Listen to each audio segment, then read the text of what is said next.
नमस्कार, मैं रवीश कुमार। वक्फ संशोधन बिल 2024 लोकसभा में पेश कर दिया गया। इसका नाम है unified Waqf management empowerment efficiency and development bill. इसे उम्मीद कहा जा रहा है संक्षेप में। अब इस विधेयक से पास होने के बाद कानून से किसकी उम्मीद पूरी होगी और किसकी उम्मीदों पर पानी फिर जाएगा, आप सब आने वाले समय में देख लेंगे। अल्पसंख्यक मामलों के मंत्री किरण रिजिजू उत्साह में बोल रहे थे, लेकिन जो तर्क दे रहे थे उसी से आशंकाएं भी गहरा रही थीं कि आने वाले दिनों में सरकार वक्फ संपत्ति से क्या करने जा रही है। दुनिया में सबसे ज्यादा वक्फ प्रॉपर्टी हिंदुस्तान में है। सिर्फ हमारे देश में ही नहीं, दुनिया का सबसे बड़ा और सबसे ज्यादा वक्फ प्रॉपर्टी हिंदुस्तान में है। तो फिर ये क्यों है 60 साल तक आप सरकार में रहे हैं, हमारे देश में मुसलमान इतना गरीब क्यों है?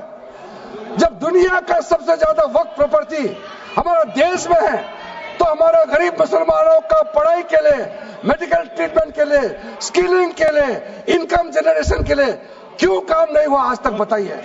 ये दुनिया का सबसे बड़ा वक्फ प्रॉपर्टी अगर हिंदुस्तान में है, तो उस प्रॉपर्टी से गरीबों का उत्थान के लिए, लोगों का भला के लिए अगर यह सरकार नरेंद्र मोदी जी के नेतृत्व में गरीब मुसलमानों के लिए काम कर रहा है, तो इसमें आपत्ति क्यों होना चाहिए? आपको बताइए। यह एक ऐसा तर्क है जो व्हाट्सएप यूनिवर्सिटी में खूब चलेगा, सराहा जाएगा। क्या यही बात किरण रिजिजू हिंदू मंदिरों और मठों को लेकर कह सकते हैं कि उनके पास लाखों एकड़ जमीन है, उससे तमाम हिंदू गरीबों की तकदीर बदली जा सकती है?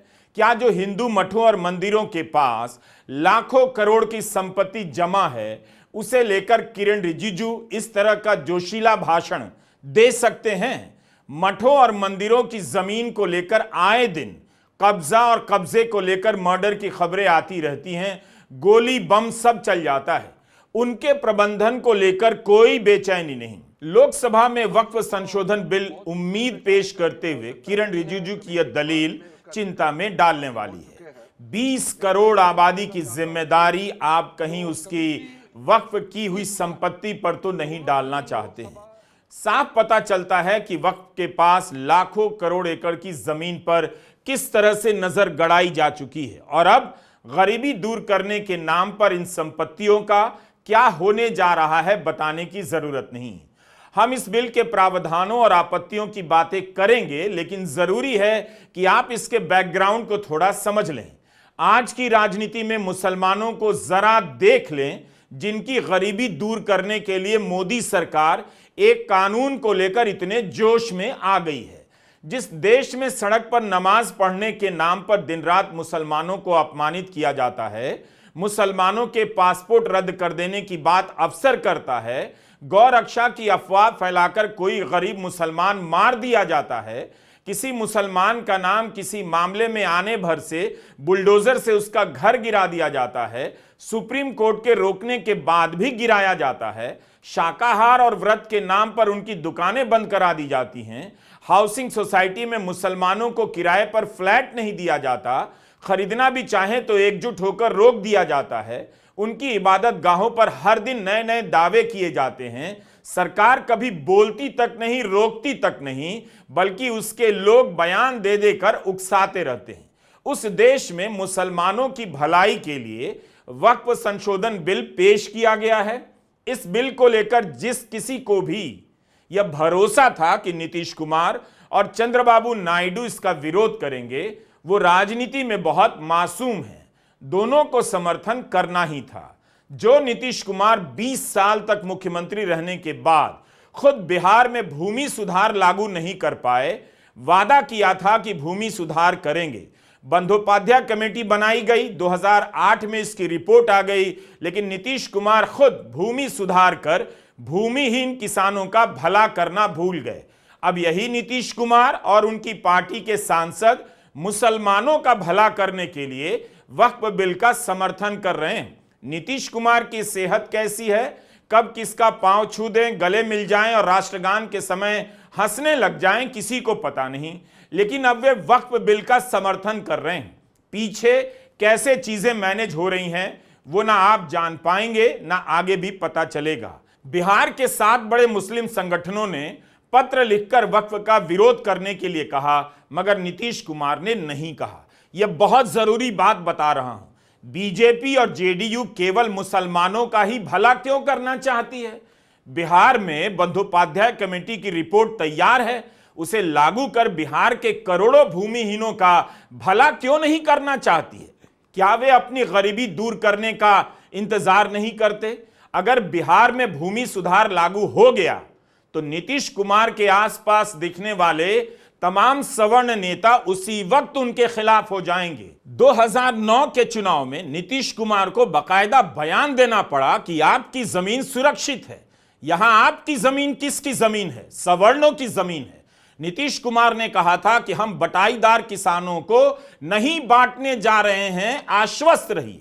वही नीतीश कुमार मुसलमानों की भलाई के लिए वक्फ बिल का समर्थन कर रहे हैं। अब आते हैं आंध्र प्रदेश के मुख्यमंत्री चंद्रबाबू नायडू पर। इन्होंने भरोसा दिया था कि उनकी सरकार वक्फ की संपत्ति की रक्षा करेगी, लेकिन अब उनकी पार्टी भी वक्फ संशोधन बिल पर केंद्र सरकार का साथ देगी। लेकिन यह कोई चौंकाने वाली बात नहीं। 20 मार्च की खबर टाइम्स ऑफ इंडिया में छपी है। आंध्र प्रदेश के अल्पसंख्यक मंत्री का बयान है कि अलग अलग लोगों ने वक्फ की 14,000 एकड़ जमीन पर कब्जा कर लिया है। वे सिर्फ इतना बता दें अल्पसंख्यक मामलों के मंत्री कि इन जमीनों पर कब्जा कब खत्म होगा या कब्जा उल्टा बहाल कर दिया जाएगा। वक्फ की जमीन को कब्जा मुक्त कराने के लिए अभी कौन सा कानून उन्हें रोक रहा है? आईपीएस अफसर अब्दुल रहमान ने अपने किताब डिनायल एंड डेप्रिवेशन के पेज नंबर 340 पर लिखा है कि पिछली बार मुख्यमंत्री रहते हुए चंद्रबाबू नायडू ने शमशाबाद में दरगाह पहाड़े शरीफ की वक्फ की 1100 एकड़ जमीन airport development authority of India को दे दी। क्या इसके लिए राज्य वक्फ बोर्ड से मंजूरी ली गई? क्या जमीन की कीमत के बदले वक्फ बोर्ड को मुआवजा दिया गया? खुद केंद्र सरकार ने संसद में बताया है कि वक्फ की करीब 59,000 संपत्तियों पर कब्जे का खतरा मंडरा रहा है। नवंबर 2024 में किरण रिजिजू ने बीजेपी के सांसद बासवाराज बोम्मई के सवाल के जवाब में लिखित उत्तर में यह जानकारी दी। तो कब्जा मुक्त कराने की जिम्मेदारी किसकी है? किसने रोका है ऐसा करने से? 1976 में इंदिरा गांधी ने तो सभी मुख्यमंत्रियों को पत्र लिखा था कि वक्फ की जमीन पर सरकार का कब्जा ठीक नहीं। सरकार कब्जा छोड़े, जमीन का दाम दे या किराया दे, 3 बातें करें। 1 साल से वक्फ बिल की बात चल रही है। किसी बीजेपी की सरकार ने वक्फ की जमीन से सरकारी कब्जा छुड़ाने की क्या कोई भी पहल की है? क्या आप नहीं जानते कि वक्फ की जमीन पर सरकारों ने भी खूब कब्जा किया है, किसी तरह मैनेज कर सस्ती दरों पर हथियाया भी है? कुंभ हमारा क्या कारोबार की जगह है? और फिर उसका कौन नापेगा, कैसे नालाएगा? और फिर हमारे माननीय मंत्री जी कह रहे हैं कि जमीन चाहे वो रेलवे की हो, चाहे वो डिफेंस की हो, वो भारत की जमीन है। मैं भी स्वीकार करता हूं कि रेलवे की जमीन भी भारत की है, डिफेंस की भी जमीन भारत की है। क्या डिफेंस की जमीन नहीं बेची जा रही मंत्री जी? अध्यक्ष महोदय, क्या रेलवे की जमीनें नहीं बेची जा रही हैं? अध्यक्ष महोदय, केवल यहां तक नहीं, कितना हस्तक्षेप होता है। वक्फ भी भारत के, इसीलिए तो कहीं ना कहीं वक्फ की जमीन से, अध्यक्ष महोदय, माननीय मंत्री जी बताएं, और मुझे उम्मीद है कि जब जवाब देंगे तो बताएंगे कि वक्फ की जमीन से बड़ा मुद्दा वो जमीन है जिस पर चीन ने अपने गांव बसा लिए हैं। लेकिन कोई बाहरी खतरे पर सवाल बवाल न करे, इसलिए ये बिल लाया जा रहा है। और माननीय मंत्री जहां से आते हैं, जिस प्रदेश से आते हैं, कम से कम ये तो बताएंगे कि वहां कितने चीन ने गांव बसा लिए, घर बन गए हैं। वक्फ संशोधन बिल के पीछे भी बहाना वही भ्रष्टाचार है। इसी के नाम पर लोकपाल लाया गया, जो इस वक्त बोझ बन चुका है। भ्रष्टाचार के नाम पर नोटबंदी लाई गई, लेकिन भ्रष्टाचार दूर नहीं हुआ। नोटबंदी से भी गरीबी दूर करने की बात की जा रही थी, लेकिन गरीबी दूर नहीं हुई। भ्रष्टाचार दूर करने के नाम पर विपक्ष के यहां ईडी के छापे पड़े और लोकतंत्र का गला घोंट दिया गया।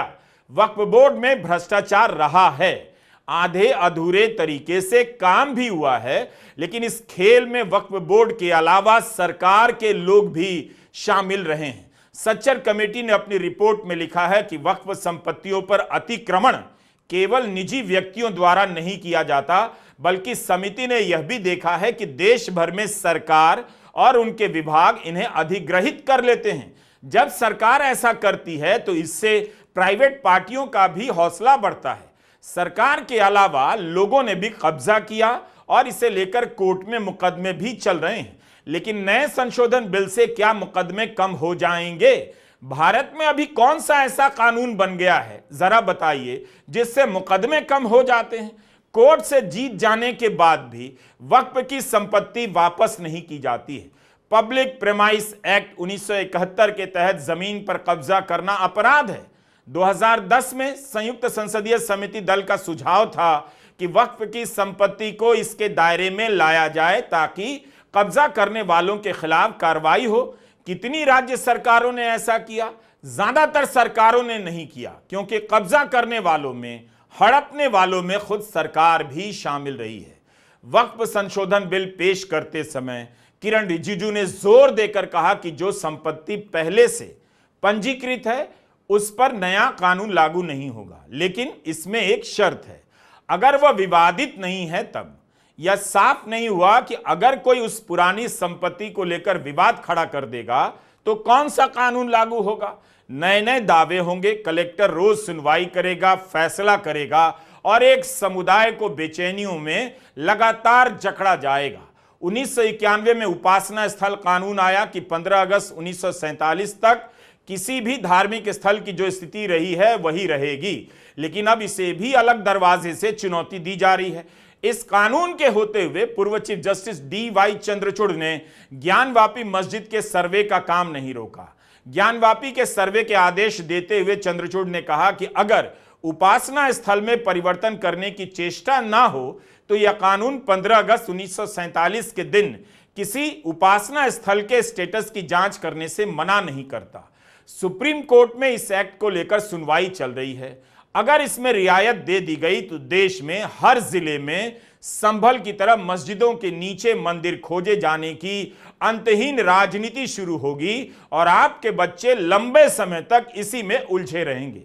क्या बीजेपी खुद 1991 के इस कानून को पूरी तरह स्वीकार करती है? इस तरह के मामले में वीडियो को लंबा होना ही होगा, इसे आप रील बनाकर नहीं समझा सकते। जब भी मामला जमीन का हो हमेशा संदेह करना चाहिए, सवाल करना चाहिए। जिस देश में सरकार जमीन का सर्वे नहीं करा पाती है कि जनता कहीं नाराज ना हो जाए, उस देश में अचानक मुसलमानों की अपनी जमीन या संपत्ति से वक्फ की हुई जमीन को लेकर इतनी बेचैनी क्यों है? उनका भला करने के लिए। कृषि कानूनों को भी तो किसानों की भलाई के नाम पर लाया गया, मगर किसान तुरंत खेल समझ गए। 2 साल तक सड़क पर रहे, जब तक एकजुट रहे कृषि कानूनों का दोबारा नाम इस सरकार ने नहीं लिया, और जब बिखर गए तो उन्हें आंदोलन स्थल से उजाड़ दिया गया। कृषि कानून के समय भी सरकार यही सब दावा करती थी, नए नए किसान नेता खड़े कर देती थी जो कृषि कानून का समर्थन करने लग जाते थे। जब पूछा जाता था कि कृषि कानून बनाने से पहले किस किसान संगठन और नेता से बात की गई, तो सरकार नए नए किसान संगठनों के नेताओं को सामने लाती थी। अब उसी पैटर्न पर किरण रिजिजू सदन में दावा कर रहे हैं कि मुसलमान भी बड़ी संख्या में केंद्र सरकार के बनाए वक्फ बिल का समर्थन कर रहे हैं। तो मुस्लिम डेलीगेशन मेरे घर में आ रहे हैं, स्वागत कर रहे हैं इस बिल को, उसका भी नजारा आप लोग देख लीजिए, आपका सोच बदल जाएगा। आपको नहीं मालूम मुसलमानों में कितना भयंकर समर्थन कर रहा है इस बिल को लेकर के, आप लोग को मालूम ही नहीं है। करंट अंदर में गरीब मुसलमानों का तो संदेश बार बार आ रहा है कि जल्दी पास कीजिए इस बिल को। केंद्रीय मंत्री ने इस बात को नोट ही नहीं किया कि देश में कितने मुस्लिम संगठनों ने वक्फ बिल का विरोध किया। जिस दिन लोकसभा में वक्फ संशोधन बिल पेश कर रहे थे, उसी दिन उसी से थोड़ी दूर पर प्रेस क्लब में मुस्लिम पर्सनल लॉ बोर्ड की प्रेस कॉन्फ्रेंस चल रही थी और संशोधन बिल का विरोध किया जा रहा था। बिहार समेत देश के कई बड़े मुस्लिम संगठनों ने विरोध किया। बस वे इसके समर्थन में अपने घर आकर बधाई देने वाले देश भर के मुसलमानों की बधाई बताने लग गए। किरण रिजिजू ने कहा कि गरीब मुसलमान भी समर्थन कर रहा है। गरीब मुसलमानों ने कब वक्फ बिल का ड्राफ्ट पढ़ लिया और कब समर्थन कर दिया? क्या पोस्टकार्ड लिखकर समर्थन जता रहे हैं? 2023 में सर सरकार 24 में आई, ये खुद 24 के बीच में इन्होंने अपना बिल लाया। 23 सन के वर्ष में 4 बार माइनॉरिटी अफेयर्स कमेटी की बैठक हुई। मुंबई में हुई 13 जुलाई, दिल्ली में हुई 21 जुलाई को, लखनऊ में हुआ 24 जुलाई को, दिल्ली में 2 बार हुआ 20 सितंबर और 7 नवंबर को। मैं आदरणीय सरकार से दरखास्त करूंगा कि इन 5 सरकारी मंत्रालय जो मीटिंग हुई मिनिस्ट्री ऑफ माइनॉरिटी अफेयर्स का, उनका मिनट्स टेबल पे रखे। एक भी मीटिंग में नया वक्फ अमेंडमेंट बिल चाहिए उसका जिक्र भी नहीं हुआ था। जिक्र भी नहीं हुआ। इनके मिनट्स हमारे पास हमने देखे। जितने भी बार ministry of minority affairs meeting हुई, सब में वापसी पोर्टल को लेकर और विचार विमर्श हुआ था, लेकिन एक भी मीटिंग के माइन्यूट्स में एक भी स्टेटमेंट नहीं है कि हमें एक नया वक्फ अमेंडमेंट बिल चाहिए। तो मैं तो यही पूछना चाहता हूं कि अगर नवंबर 2023 तक मिनिस्ट्री ऑफ माइनॉरिटी अफेयर्स ने यह वाजे भी नहीं समझा कि नया एक बिल लाने की जरूरत है, मैं तो बस इतना ही पूछना चाहूंगा कि यह bill ministry of minority affairs ने बनाया या किसी और दूसरे विभाग ने बनाया? कहां से आया यह बिल? कहां से आया सर? ये आज संसद में और देश भर की विधानसभाओं में मुसलमानों का प्रतिनिधित्व घटता जा रहा है। बीजेपी टिकट देती नहीं और बीजेपी के डर से अब विपक्ष के उम्मीदवार भी नहीं देते। वक्फ बोर्ड में जब मुस्लिम सांसद और विधायक का प्रावधान किया गया होगा, तब किसी ने नहीं सोचा होगा कि एक दिन इस देश में ऐसी नौबत आ जाएगी।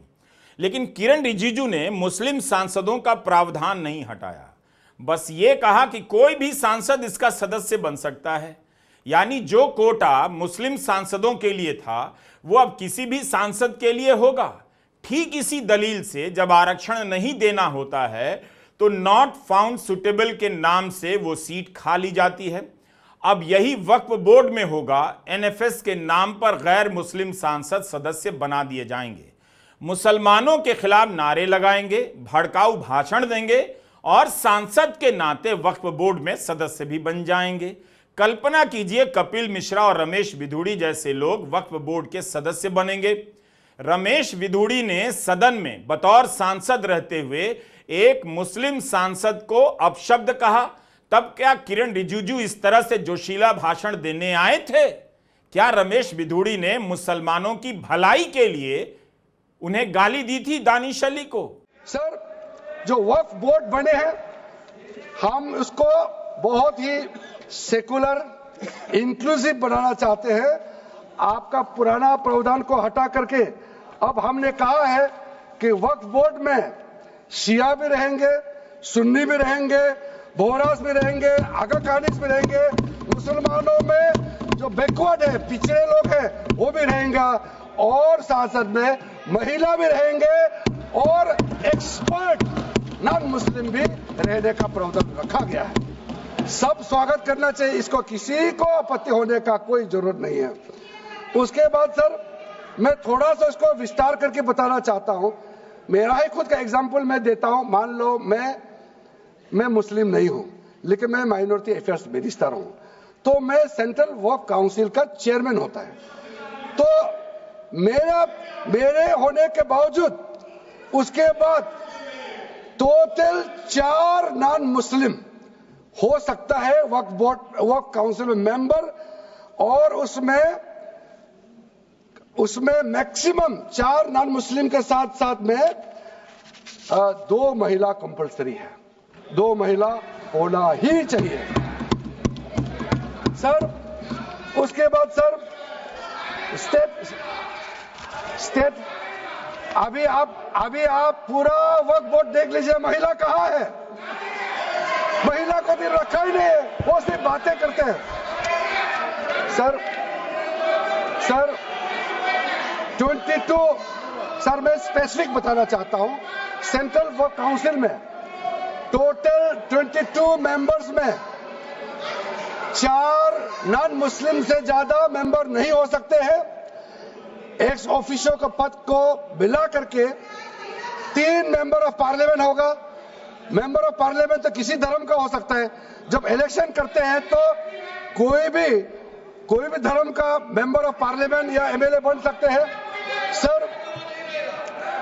10 मेंबर मुस्लिम कम्युनिटी से होगा, 2 फॉर्मर जजेस होंगे सुप्रीम कोर्ट और हाई कोर्ट के, 1 advocate of national eminence member रहेंगे, 4 persons of national eminence from various field. ये तो कई कमिटियों ने इसको सिफारिश किया है। और एडिशनल सेक्रेटरी या joint secretary to the government of India उसमें रहेंगे। आउट ऑफ 10 मुस्लिम मेंबर्स 2 महिला अनिवार्य है, ये हमने प्रावधान रखा है। और स्टेट बोर्ड में आउट ऑफ 11 मेंबर्स 3 से ज्यादा नॉन मुस्लिम नहीं हो सकता है। किरण रिजिजू ने कहा कि वक्फ बोर्ड में सांसद सदस्य होंगे। सांसद सबका होता है, मुसलमान नहीं होता। यह उस सरकार के मंत्री बोल रहे थे जो मंत्री बनाने के बाद देश भर में पोस्टर लगाती है। कितने ओबीसी सांसदों को मंत्री बनाया गया है। जुलाई 2021 में मोदी सरकार ने मंत्रिमंडल का विस्तार किया। यूपी चुनाव से पहले बाकायदा पोस्टर लगाए गए कि 27 ओबीसी मंत्री बनाए गए हैं।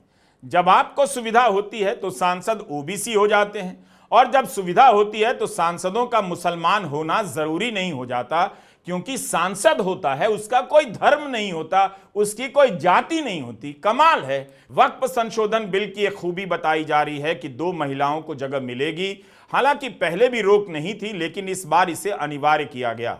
यह एक अच्छी बात हो सकती है, लेकिन इस बिल का मकसद केवल यही नहीं लगता।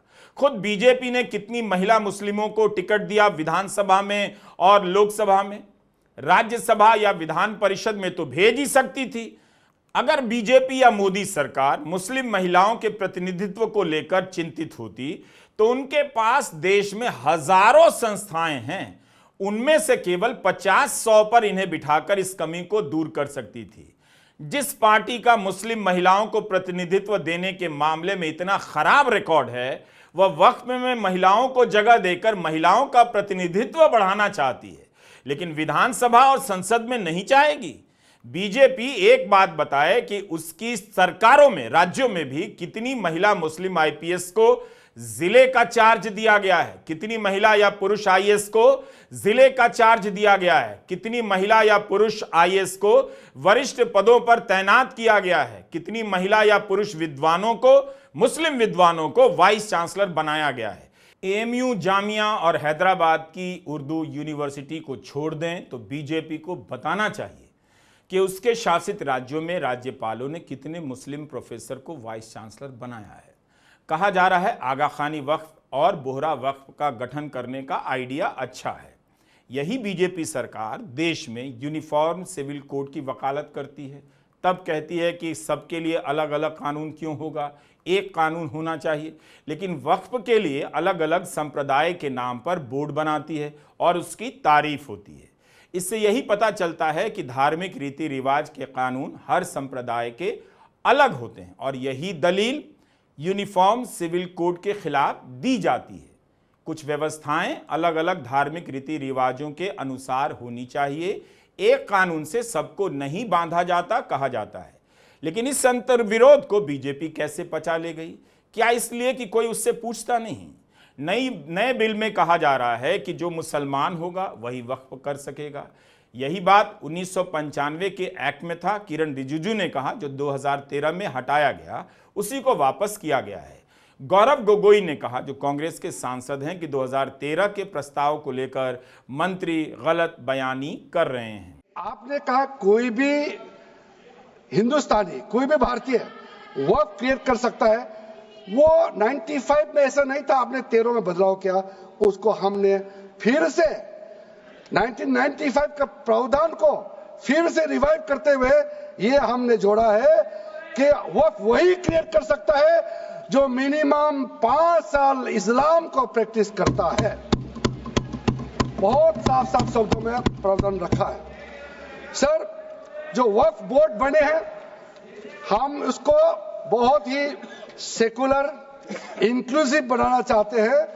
आपका पुराना प्रावधान को हटा करके अब हमने कहा है कि वक्फ बोर्ड में शिया भी रहेंगे, सुन्नी भी रहेंगे, बोहरास भी रहेंगे, आगा खानिस भी रहेंगे, मुसलमानों में जो बैकवर्ड है, पिछड़े लोग हैं, वो भी रहेंगे, और साथ साथ में महिला भी रहेंगे और एक्सपर्ट नॉन मुस्लिम भी रहने का प्रावधान रखा गया है। सब स्वागत करना चाहिए। आज इन्होंने सेक्शन 104 हटाने के पक्ष में कहा, लेकिन सेक्शन 104 यही कहता है कि कोई भी व्यक्ति वक्फ कर सकता है। तो यही तो हमारा सेक्युलर नेचर है कि कोई भी व्यक्ति अब वक्फ कर सकता है। अब ये जो अधिकार है एक व्यक्ति का, आप उस अधिकार को आप क्यों छीन रहे हो? सिर्फ ऑप्टिक्स सर, इनको बाहर दिखाना है कि हम ये बहुत बड़ा काम कर रहे हैं। क्या इन्होंने कहा कि क्लॉज 9C में ये कहते हैं कि 2 महिला को हम ये इंक्लूजन कर रहे हैं? ये पहले भी था सर। अगर आप 1995 एक्ट पढ़े तो ये पहले भी था, उसमें ये भी था कि 2 से ज्यादा सदस्य महिला हो सकती थी। इन्होंने तो 2 पे ही कैप कर दिया। ये पहले से ही था, ये सिर्फ दिखावा। और इनका 3 और 4 में जो ये विशेष रूप से विडो, डिवोर्स वुमन और ऑर्फन की बात करते हैं, ये पहले भी था सर। ये पहले भी जो 3R है जिसमें वेलफेयर की उल्लेख है, उस वेलफेयर एंड अदर पर्पसेस में window, divorce woman and orphan पहले से ही उसमें समा जाता है। लेकिन इनको भ्रम फैलाना है, इनको भ्रम फैलाना है कि वर्तमान का जो एक्ट है वो महिलाओं के खिलाफ है। इनको भ्रम फैलाना है कि वर्तमान में महिलाओं को कोई भूमिका नहीं मिलती, ये इनका काम है। क्लॉज 26 पढ़िए sir, section 52A, section 52 clause 26। Clause 26 में क्या लिखा है? In section 52A of the Principal Act, in subsection 1, for the words rigorous imprisonment, the words imprisonment shall be substituted. Dilute कर रहे हैं सर।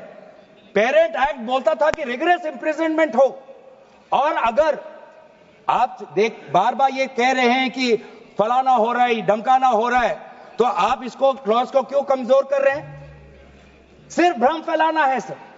मंशा इनकी कहीं और है। मंशा सर, मैं भी एक टिप्पणी देना चाहूंगा कि आज ये एक विशेष समाज के जमीन पर इनकी नजर है, कल समाज के दूसरे अल्पसंख्यकों के जमीन पर इनकी नजर जाएगी। किरण रिजिजू बार बार कहते हैं कि वक्फ एक प्रॉपर्टी है, इसका धार्मिक व्यवस्था से कोई लेना देना नहीं, मगर वक्फ एक इस्लामिक प्रथा है।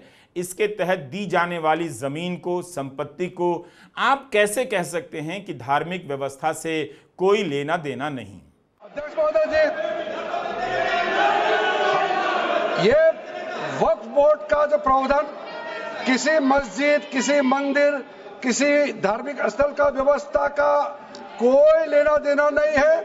ये सिंपली एक प्रॉपर्टी का मैनेजमेंट का विषय है। ये कोई मुसलमान अपना ज़कात देता है, फितरा देता है, उसको हम पूछने वाला कौन होते हैं? ये आपका धार्मिक भावना से जुड़े हुए चीज है, उसमें सरकार का कोई लेना देना नहीं है। लेकिन ये वक्फ प्रॉपर्टी का मामला है, लेकिन वक्फ प्रॉपर्टी का मैनेजमेंट करता है, मुतवालिज करता है। ये आपको इतना बेसिक ये फर्क जो है, अगर समझ में नहीं आते या जानबूझ करके आप नहीं समझना चाहते हैं।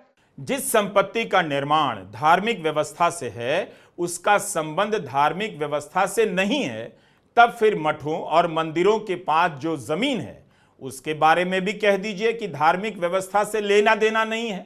इतना चेक कर लीजिए सभी कि वक्फ बोर्ड को मजबूत किया जा रहा है या वक्फ बोर्ड पर कलेक्टर को थोपा जा रहा है। वक्फ बोर्ड में 2 सदस्य गैर मुस्लिम होंगे। 1995 के कानून में इन दोनों के प्रवेश पर कोई प्रतिबंध नहीं था, मगर अब इसे अनिवार्य किया गया है। बिना संशोधन के भी इन्हें बोर्ड का मेंबर बनाया जा सकता था, लेकिन 1989 का बना तिरुमला देवस्थानम बोर्ड का एक कानून है, एक्ट है, कि इसके कर्मचारी हिंदू रीति रिवाजों का ही पालन करेंगे। साफ साफ लिखा हुआ है, इससे किसी को ऐतराज भी नहीं। लेकिन आप यहां कानून बनाने जा रहे हैं कि वक्फ बोर्ड में गैर मुसलमान भी सदस्य होगा, तो सवाल भी नहीं। आप यह खबर देखिए, तिरुमला मंदिर से जुड़े कई काम में दूसरे समुदाय के लोग भी होते हैं, लेकिन अब आंध्र प्रदेश के मुख्यमंत्री का बयान है कि दूसरे समुदाय के लोगों को यहां काम नहीं करने दिया जाएगा। 2 महीना पहले तिरुमला तिरुपति देवस्थानम बोर्ड ने 18 गैर हिंदू सदस्यों का तबादला कर दिया। खबरों में साफ लिखा है कि दूसरे धर्म के लोगों का तबादला हुआ है। कहीं तो इंसाफ का पैमाना बराबर दिखना चाहिए।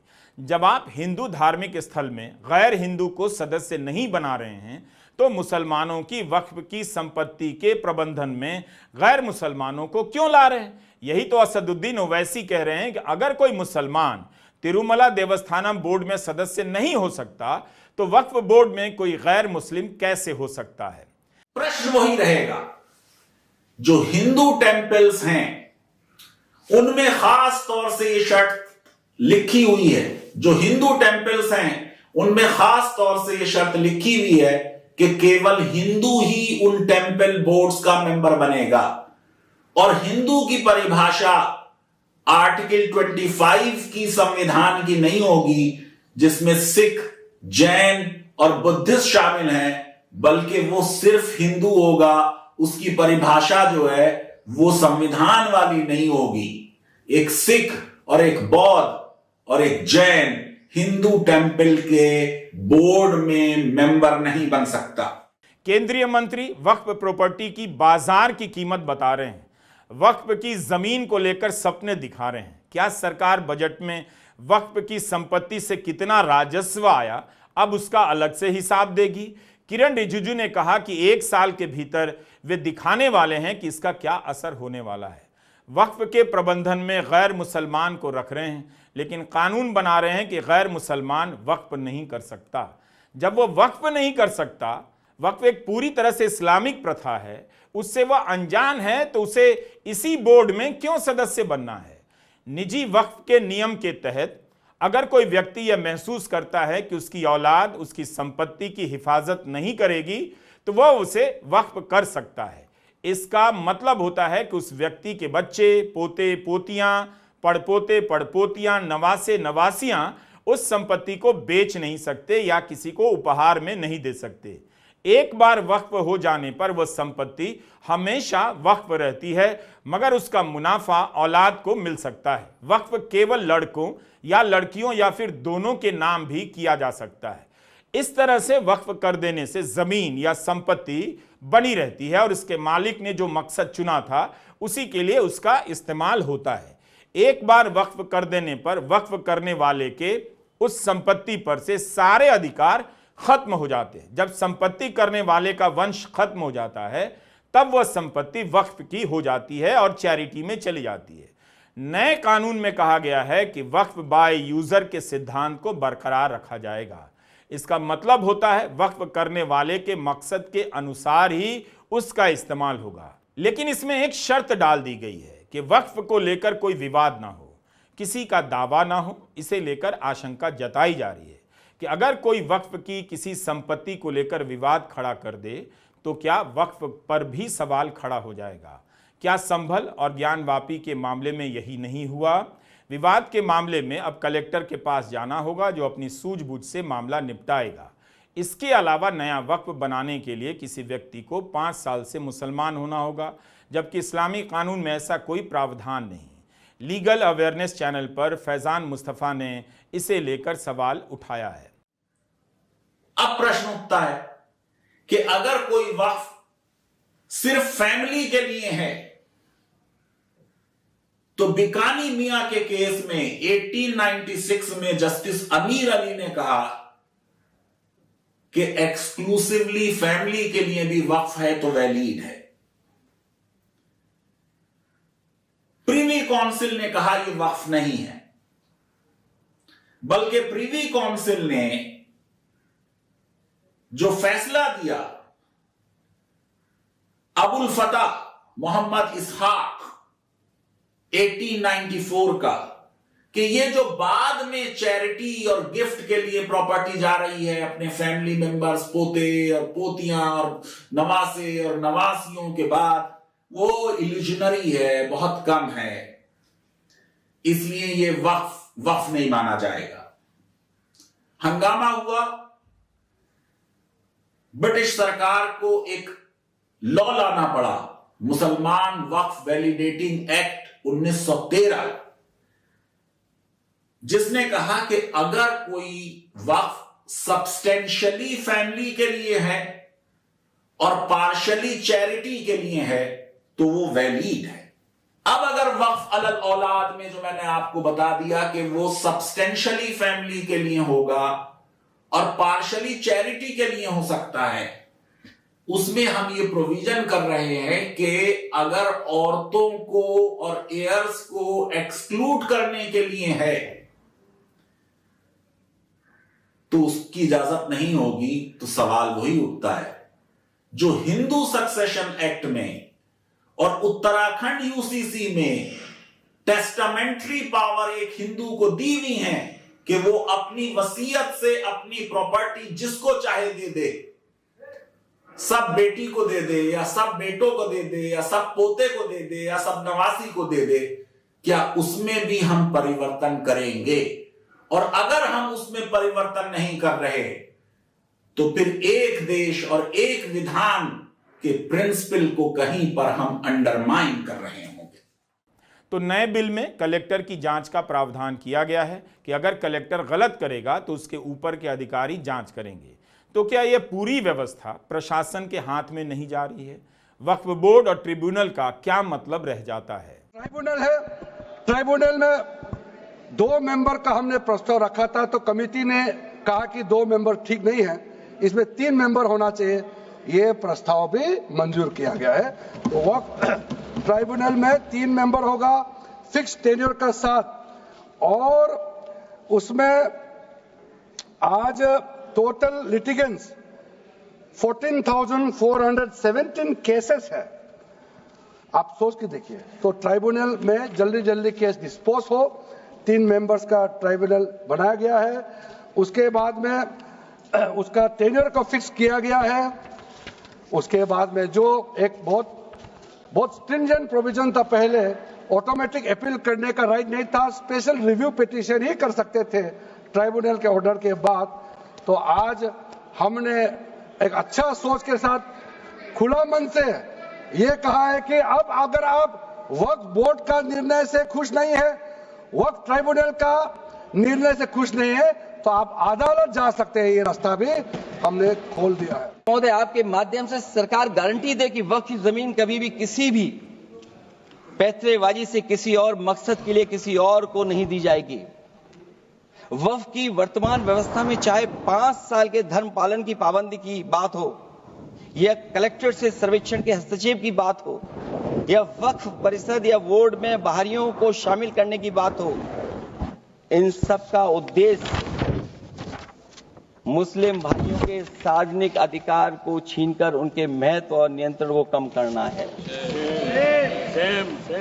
ट्रिब्यूनल के निर्णय को अंतिम न मानकर उच्च न्यायालय में लेकर जाने की अनुमति देना दरअसल जमीनी विवाद को लंबी न्यायिक प्रक्रिया में फंसाकर वक्फ भूमि पर कब्जों को बनाए रखने का रास्ता खोलेगा। सबसे बड़ी बात यह कि वक्फ बिल के पीछे की न तो नीति सही है न नियत, ये देश के करोड़ों लोगों से उनके घर दुकान छीनने की भी साजिश है। भाजपा एक अलोकतांत्रिक पार्टी है, वो असहमति को अपनी शक्ति मानती है।